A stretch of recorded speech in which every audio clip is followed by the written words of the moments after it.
I was in a lot of pain and I was screaming out. I just wanted it to stop. I had gotten to this point where everything just hurt. It was like, it's just hell. I think once my parents found out, they were more aware of what I was doing, what I was wearing, how I was acting, you know. Was I buying Band-Aids? Was I, sort of, were knives missing? That was a big one. My parents sort of hid the knives, hid the scissors. They started, secretly hiding every object they thought I could use. And they didn't realize that if you want to cut, you're going to cut. Maybe I was thinking about them more, which definitely helped me get out of my crazy head into, well, what do my parents think, and is this really gonna, what are they gonna think if one time I cut and not still breathing after. I think I thought about them a little bit more after that. And it was like, I knew they were trying to help me, whether I wanted it or not, afterwards.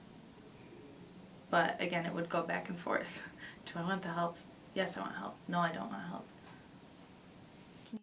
My mom started rambling on all these coping skills to sort of replace the cutting. And that's sort of how the conversation went along, was coming up with some sort of thing that I can do when I'm really stressed out. And I was sort of telling them, I was like, Mom, when I'm in that strong of a state that I feel like I need to cut, that's the only thing I can think about.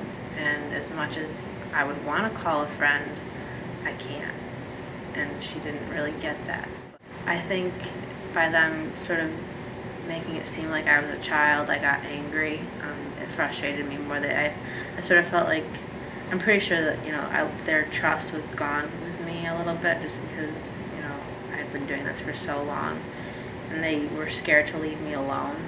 And I think that frustrated me more into that sort of, okay, now I'm pissed about this. Now that leads into more self-injury when I'm just angry. You have to rebuild your trust with them, which in the beginning is a pain in the butt, but once you start getting there, it's like, oh, this is okay, this is new. And having things be new and change is actually a really good thing, but change can be hard in the beginning. Maybe they forget how hard to grow up, and they think it's nothing for the child to worry about when they are growing up. You just need to go to the school and you just need to do the homework, and they take care of everything. But I think every parent should remember how hard it was when they growing up. And I think I just blocked it out. I didn't understand it. I didn't understand why a child would have enough trouble they would want to harm themselves. I'd never read about it, never heard about it. So, I just think if I saw anything, I misunderstood it or mistook it and probably ignored it. And in some ways, looking back, I probably helped foster whatever feelings she had, because I was pretty harsh about it.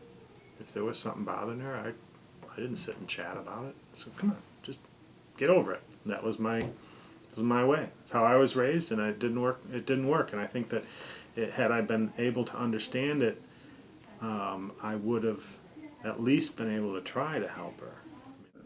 And took her to the first appointment with the therapist. I mean, she didn't go easily, but got her there, and after that it did get better. But that wasn't the end. I mean, it got even worse after that before it got better. This might be a really early sign that you need to give them extra love and care and be with them more. She would not give up. Yeah. And I, at one point, did. I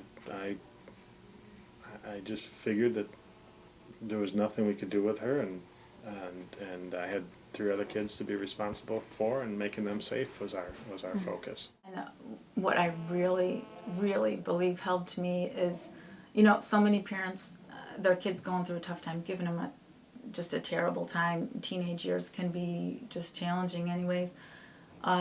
Don't give up on them. Don't give up. And if you believe in God, pray. Because that's all I did. And I do believe that got me through.